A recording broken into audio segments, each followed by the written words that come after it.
A woman attacked and stabbed 7 times. I turned, where he was, and he was like, no, tonight's the night you're gonna die. Tonight, her fight to live. The Plano Police Department is expanding its law enforcement reach, and by expansion, we mean up. New video shows the moment an 18-wheeler loses control on 287. And just, let's be the greatest offense there is. Dak Prescott beginning this camp as publicly confident as ever. Hear the quarterback's comments coming up. And we honor a North Texas Hall of Famer and the legacy he leaves behind. And we begin with breaking news near Fair Park. Dallas police are on the scene where a Dart police officer was shot in the leg tonight. This is a live look at the scene right now. Dallas police say suspects were shooting at the location and that Dart officer was hit by a stray bullet. The officer was taken to the hospital for treatment. So far, no arrests have been made. We are gathering more information about exactly what happened and any details on the suspects. Nearly 3 months after a stabbing rampage inside a Richardson bar, one of the survivors is sharing her story of recovery. She was stabbed 7 times and says the emotional wounds have been just as difficult as the physical ones. Tonight, she tells Richard Solomon about the attack and her message to the strangers who helped save her life.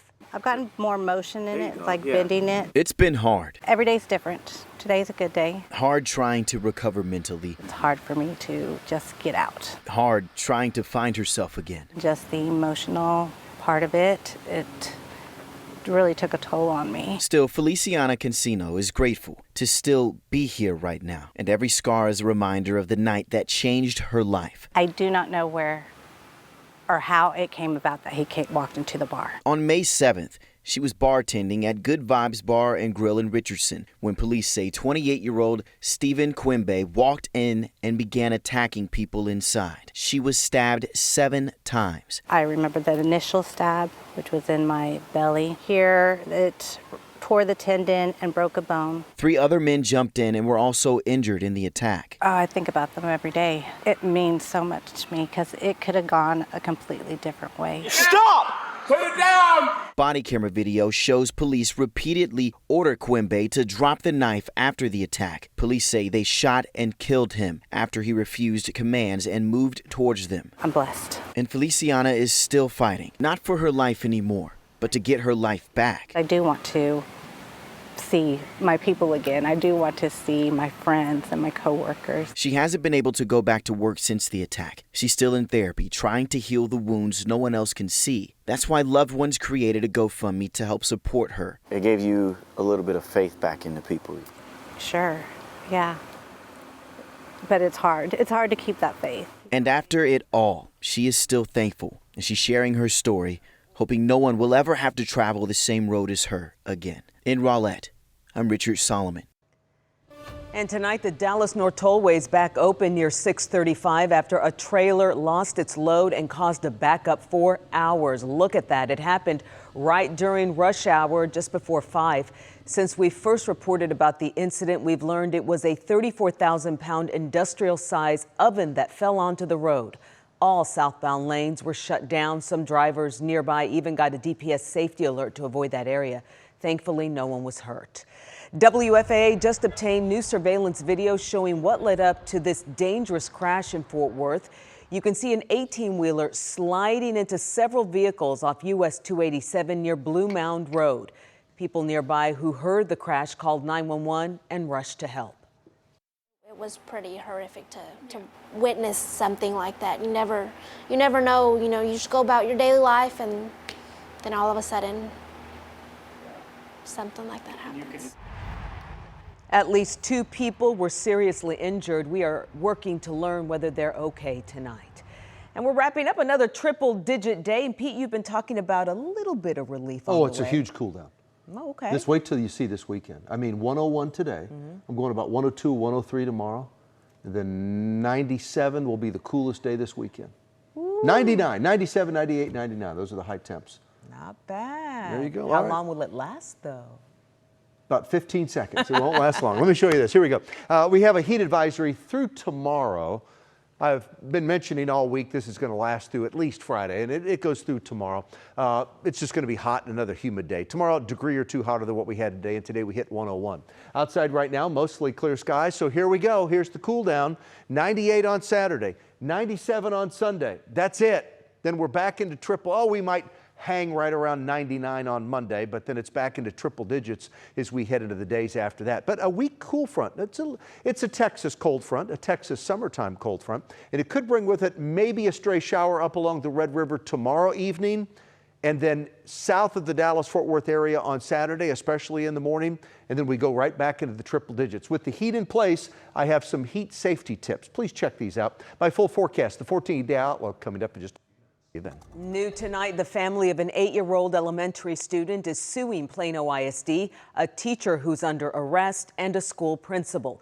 The lawsuit says the child was repeatedly sexually abused by her second-grade teacher, Paul Campbell, during the last school year. It accuses the school district and the former principal of Brinker Elementary of ignoring earlier warnings about Campbell's alleged behavior and failing to notify law enforcement.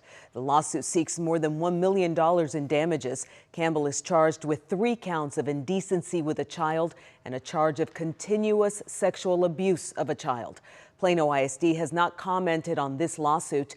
The district previously called the alleged conduct reprehensible and completely inconsistent with the values, standards, and expectations of Plano ISD, and says it is cooperating fully with the Plano Police Department in the investigation. Embattled Johnson County Sheriff Adam King is facing 2 new indictments coming less than a month after his criminal trial ended in a mistrial. The sheriff is accused of repeatedly making unwanted sexual comments and advances toward female employees and then firing his chief deputy who reported it. His new charges are retaliation and tampering with evidence. WFAA is in contact with Sheriff King's defense team. They have not issued an official statement on this new development. Starting tomorrow, Texas is tightening its restrictions on hemp-derived THC products. While Delta 9 will remain legal, Delta 8 and Delta 10 will no longer be allowed. Anyone caught with the banned products could face jail time, fines, or both.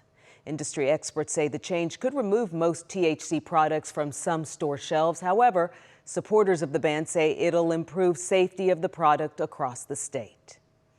It is the Cowboys' second day of practice in beautiful Oxnard, and quarterback Dak Prescott has set big goals for the season.